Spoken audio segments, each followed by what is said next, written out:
Welcome back. I am Christine Curtis, the Methodical Muse, and this is the Methodical Muse podcast. I hope you're well. This week, I want to talk about the revelation I had going through something really major, my first major surgery. And literally, as I sit here now, having gone through another major surgery in the same year, while grappling with some unanswered questions, I am so grateful for this message, for this revelation that God gave me, because it is on time even now. And it is Leap While Limping, episode 4. So let's get started. I feel like we do a good job of talking about progress and positioning ourselves moving forward, etc. However, I don't think we do a good job of talking about what it means to be fearful or in pain while still moving. I feel like the conversation overlooks that harder, nuanced aspect of it, what it means to be in a point of healing combined with movement and doing so in discomfort and facing the ache, acknowledging the quiet breaks between the surface because they still exist. And in those spaces too, what do you do when you don't have the luxury to numb the pain? There's no medication around. There isn't a person. There isn't a thing that can distract you from what you're currently feeling. So when the bills keep coming, the time keeps ticking, and the responsibilities refuse to give you a break, what do you do? The truth is, many of us are still nursing wounds while life still expects us to show up. And this isn't for every single moment. There are moments when you are expected to slow down, to stop, and to allow God to mend. And other moments require that you move your feet regardless of the circumstances. Because our feet keep moving while our hearts are bruised sometimes. Because time waits for no one. So what does it look like when you have to leap while you limp? To be in a space of distress, dysfunction, and still let chaos become a motivator and not a monster. That's what I want to talk about today, Okay. I remember it like it was yesterday, and quite honestly, it was just December. I'm sorry. Oh, yeah. It was December and January. Okay. Fighting for my life out here in 2025. 2026 better come in and sit down and don't touch nothing. That's a rant. Back to the story. I injured myself in October 2024. Foolishly allowing peer pressure to have me participate in a relay for adults, doing so in jeans because I had no intention of participating anyway, but I did so and did a hurdle, I think it was. And when I tell you I could feel it, the minute it happened, something popped. 4 months later, find out that not only did I tear my meniscus, I also very close to shredded my ACL, or the inverse. So my body was forced to be in a position to heal because there's no other option but surgery. And I had the surgery in January. So I'm a bionic woman, right? But my body was healing. And unfortunately, life did not get a pause. I got a call in January about a job that I applied for. I was offering $30,000 more and some change than what I was making. I had to attend the interviews. First one on crutches, the second one limping. I was also emotionally unraveling and in a relationship that tested my stability and my growth in ways that I never expected. caught somewhere between the highs and the lows, learning how to walk without pain while also learning how not to lose myself in the process. And honestly, I did not have an option to stop then. If I stopped, I would have been still in a job that was overworking me and I felt was underpaying me. And even when I could barely put weight on my legs, I had to get up and figure it all out. How to cook, how to clean for myself, how to get back and forth to work.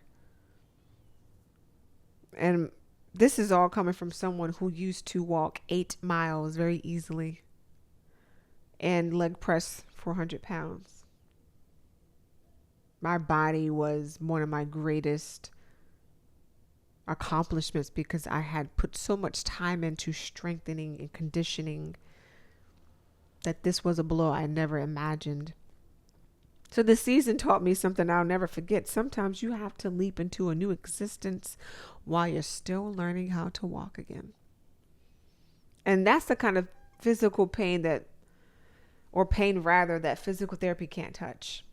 While I was doing all this around the same time, I had to manage emotions that I didn't really have names for, like disappointment and grief, exhaustion, confusion. Like when your heart and your body are both aching, everything feels heavy. Crying out of pain and isolation and feelings of abandonment that I didn't necessarily understand. But I had to do this and still be in a performance of sorts. In relationships, at this new job with these new responsibilities, these new demands, this new environment, but also with myself. I had to encourage myself to get back to a space to where I recognized who I was, but I had to compete with the thoughts and battle them in the mirror. And I learned that healing wasn't just like a body. It was my soul. It was my spirit also on the mend. Because the reality is you can't always wait till there's a perfect moment to begin again. You start in motion. And sometimes even when your steps are uneven, sometimes that looks like crying on the way to the meeting and getting yourself together in the elevator. Ask me how I know. Sometimes it means pushing through the pain of a memory so you can focus on the lesson it left. And sometimes it's like whispering to God, I don't know how you're going to do it, but please help me keep my feet moving while you do. Because faith, real faith,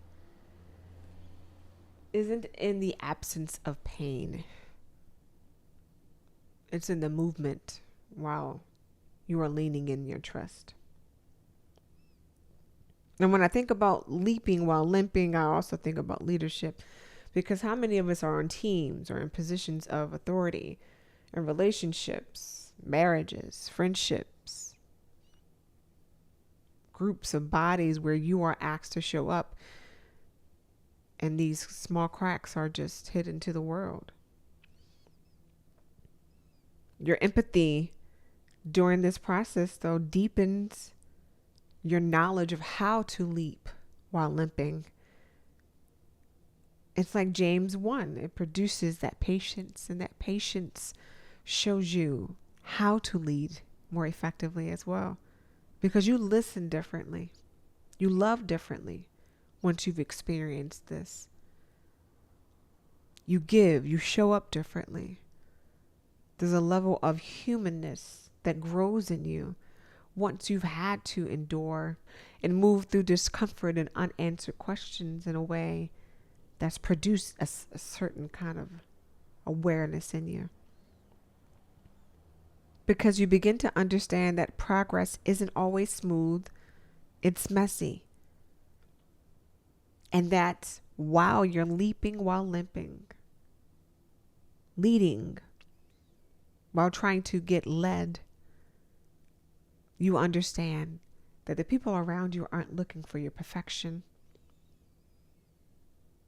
They're learning how to be vulnerable and still chase growth, even with the imperfections, even when it hurts, how to keep moving through the pain and the discomfort. So maybe this is something that you have to recognize in yourself. Maybe you still have the bandages on. You still got the war scars. Maybe you still got the texts from the loved one in your phone. Maybe the memories keep replaying in your heart. Maybe the realities of the work are still there. But your movement doesn't cease because of it. Healing really arrives in a single moment. And while you're moving, the layers are being unpacked and revealed. It's just happening one small leap at a time. So I want to implore you to keep moving, because every step, even the slow ones, still count as faith. Stay methodical. Stay magical. And don't you dare forget, the only thing that lasts are the beautiful lessons.